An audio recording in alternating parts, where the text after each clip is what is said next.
आपण पाहत आहात live Maharashtra police times news channel. Bhima आणि सीना नदीने दक्षिण तालुक्यामध्ये रौद्रावतार घेतल्याने घरांमध्ये शेतामध्ये पाणीच पाणी झाल्याने शेतकऱ्यांचे आणि नागरिकांचे मोठे आर्थिक नुकसान झाले आहे। वांगी, हत्तूर, बेरनाळ, मनगोळी, बोळकवठा, औराद, राजूर, सिंदखेड, शमशापूर, बरूर, 11 मैल अशी गावे पूरग्रस्त म्हणून घोषित करावीत। त्या ठिकाणी ओला दुष्काळ जाहीर करावा व पूरग्रस्तांना त्वरित सर्व सोयी प्रशासनाकडून मिळाव्यात असे पूरग्रस्तांचे म्हणणे आहे। गावोगावी जाऊन औषध गोळ्यांची व्यवस्था आणि गावातील सर्व लोकांना अडचणींमध्ये मदत केली।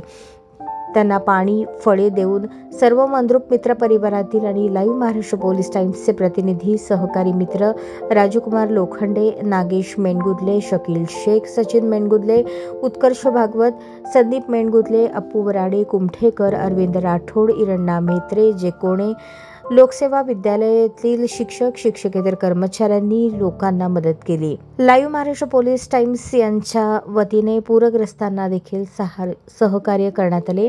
त्याबद्दल ही माहिती दिली आहे लाईव्ह महाराष्ट्र पोलीस टाइम्सचे उपसंपादक प्रकाश वाघमारे यांनी। कमतरता भासत असेल तर राजकुमार लोखंडे, नागेश मेणगुदले, सचिन मेणगुदले, संदीप मेणगुदले, उत्कर्ष भागवत आणि प्रकाश वाघमारे यांना संपर्क साधावे।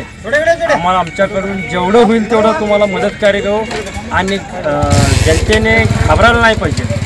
जनतेने पोलीस प्रशासनाला मदत कार्याने व आमच्या म्हणजे मित्रपरिवारांच्या मदत कार्याने तुमच्यापर्यंत पोहोचू व वेळेवर मदत करू। पण जनता घाबरू नका, सर्व मित्र लोक हे तुमच्याबरोबर आहेत आणि आपल्या तालुक्यातील लोकप्रतिनिधी म्हणजे आमदार सुभाष बापू देशमुख हे घरात बसून सतर्कतेची भावना व्यक्त करत आहेत।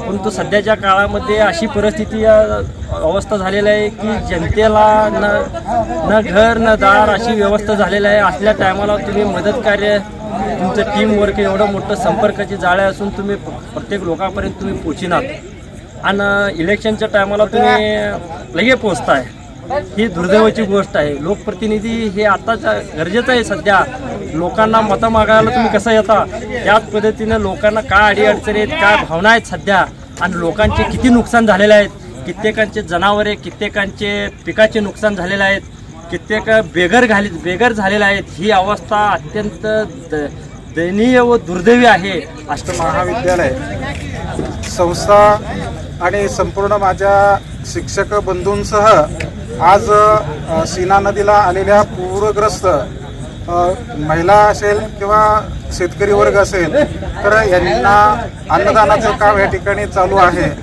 तर आज पाहतो तर सीना नदीला भरपूर पाणी आलेलं आहे। मग मनगोळी गाव असेल, वांगी गाव असेल किंवा होनमुरी असेल, औराद ह्या बऱ्याचशा गावांना पाणी वेढा घातलेला आहे।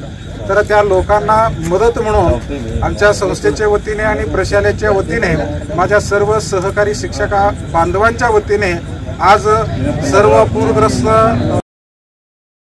लाईव्ह महाराष्ट्र पोलीस टाइम्स साठी महाराष्ट्रातल्या प्रत्येक जिल्ह्यात व प्रत्येक तालुक्यामध्ये मोठ्या खेडेगावांमध्ये सुद्धा प्रतिनिधी नेमणे आहे।